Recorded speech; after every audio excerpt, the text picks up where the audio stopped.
my mouse hover, it says create a new fill layer or an adjustment layer.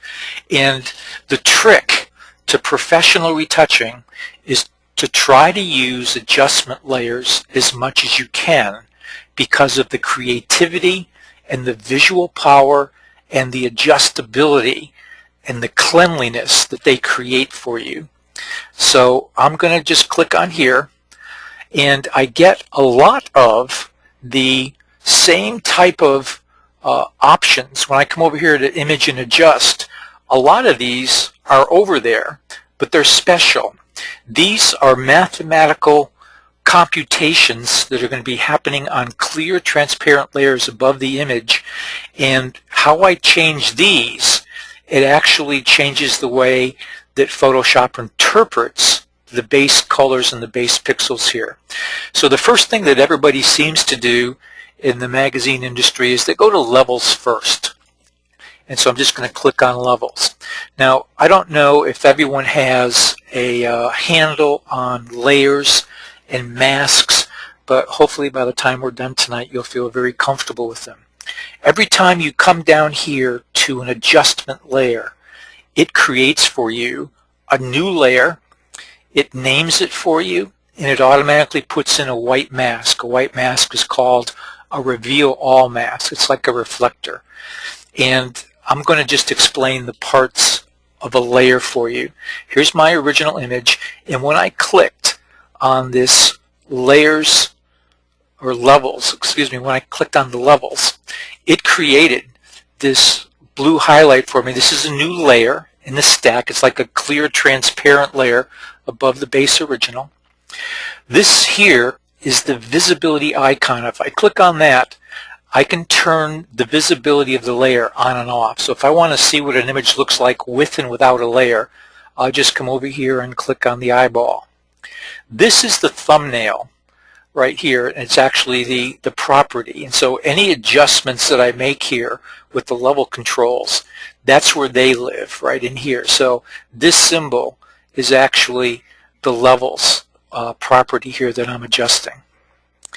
Then I've got a lock button. What that does is it locks the mask and the thumbnail, whatever the thumbnail is. The thumbnail could be a level, could be a curve, could be a picture, could be a softening, could be a layer that you create with Nik and On One software that you like the look of it and you want to paint in that look to your image. And so sometimes you want the mask and what you're doing with the thumbnail to track each other and lock to each other, and that's what this lock does. I click on the lock, it takes it away, and now I can move the thumbnail, whatever it is, and the mask separately. Usually you want them locked. This is the mask. The mask is a way to control this level that I have. And for instance, on this image here, in this base image, I'm going to come down to the property here on levels, and I'm going to take the middle slider. This is the slider for the blacks, this is this layer for the midtones, and this is for the highlights. Now you can see that there aren't a lot of highlights in this particular histogram. This right here is called a histogram, and it shows me how many pixels by count, how many pixels are dark. There's a lot of dark pixels here in the beginning. There's a lot of mid pixels, but there's hardly any white pixels. There's some. I can see a little thin line here. If I were to bring in the white slider and bring it to the end of these pixels here, look how it changes the image. It really brightens the image up.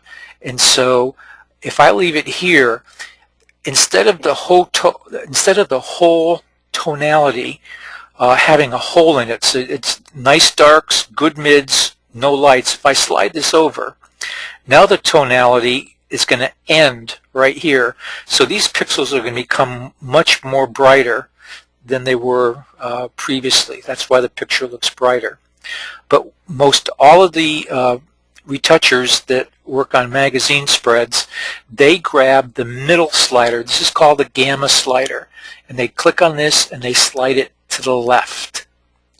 And what that does is I'm only going to look at the dark parts of the image. For instance, like right in here, I don't care for right now what the face looks like.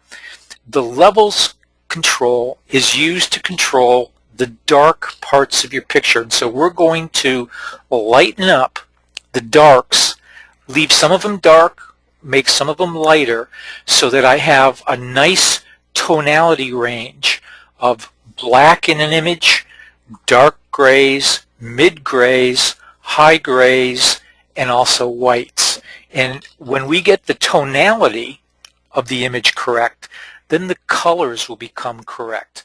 So an image